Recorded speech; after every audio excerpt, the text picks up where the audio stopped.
Nous sommes en direct d'un cabinet dentaire ce jour. Je mets de côté casque, micro, platine de mise en onde pour rentrer dans la peau d'une assistante dentaire.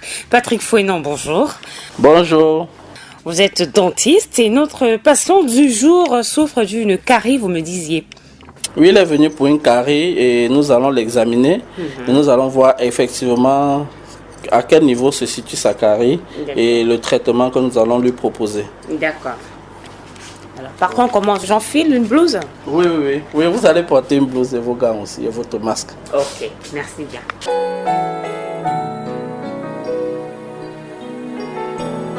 Nous constatons que notre patient présente une fracture de la 48. La 48? Oui, la dernière molaire du bas. Oui. Oui, et avant ça, il y a une carie sur la 47. Oui, et dans sa bouche, vous pouvez constater beaucoup de tartres. Oui. Oui, et des enflements de gencives. Okay. Alors, s'il vient pour une carie, est-ce qu'on peut profiter pour... diagnostiquer toute sa bouche. Okay. C'est le but de la constatation. Il vient pour cette dent fracturée parce qu'il n'a pas dormi. Mais avant ça, on constate qu'en dehors de ça, il y a aussi d'autres dents malades dans sa bouche. Oui. Oui, et de l'autre côté, on voit aussi notre carie sur la 37.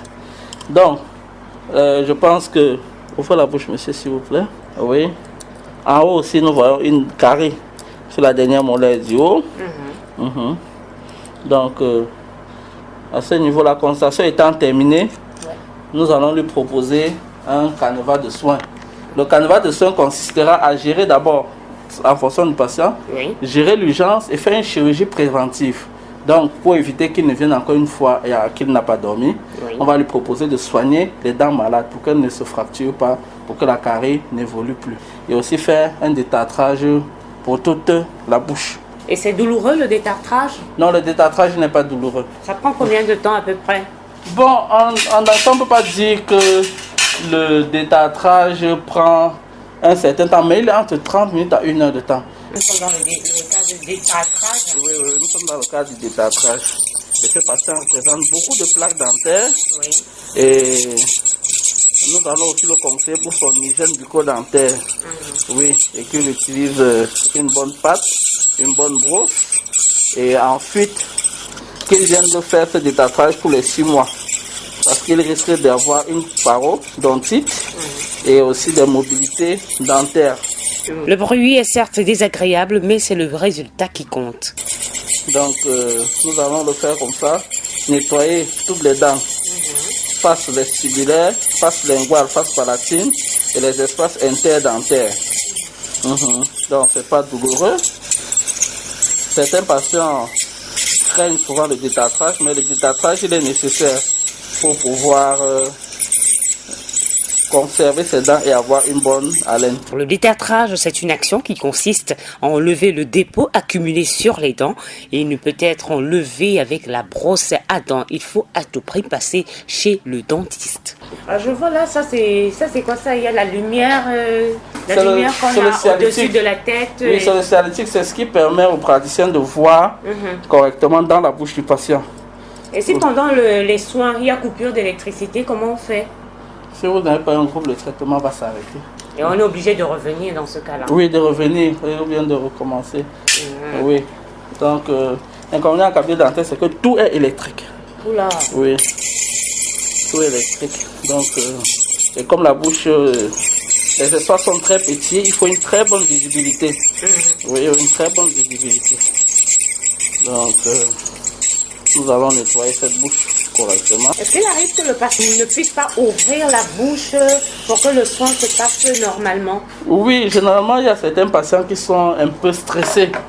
Quand le patient est stressé, nous préférons de le ramener au calme, on lui donne les techniques. Parce que quand on conseille seulement ouvrir la bouche et fermer les yeux, ça vous crispe les muscles. Pour que le patient soit là, on lui demande d'ouvrir les yeux et de faire juste des mouvements de respiration, inspiration, expiration lentement. Oui, et là, tout revient dans l'ordre et on peut faire le travail dans de bonnes conditions. Ok.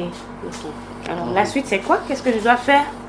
Bon, vous allez peut-être m'aider à chercher le matériel pour qu'on puisse faire son extraction. Bien entendu, on utilise des instruments stérilisés et bien préparés à l'avance. Monsieur, qu'est-ce que vous ressentez? Une lourdeur? La bouche est lourde.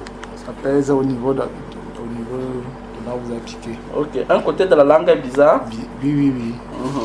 Et là, le côté de la lèvre, quand je touche, vous ne ressentez pas? Je ne ressens rien. Ok. Donc là, ça veut dire l'anesthésie locale a bien pris. Et nous allons procéder à l'extraction. Pour l'extraction, nous avons besoin d'un syndesmobotome, un davier, un élévateur et une précelle. Donc, la précelle, le coton, le miroir. Et une extraction, c'est à peu près combien? C'est dans quelle fourchette de prix? La fourchette de prix va entre 7, 10 000 et 15 000. Ça dépend des dents incluses. 15, 20 000, ça dépend des dents, des positions des dents. Okay. Et après, dans une extraction comme celle-ci, la recommandation, c'est de brosser le matin et le soir. Et il doit revenir pour un contrôle après 4 jours. Et dans 10 jours pour la suite des soins sur la dent que nous avons plombée. Et nous conseillons aux patients, le prochain endroit après 4 jours consiste à voir si effectivement il prend ses médicaments, si effectivement tout se passe bien.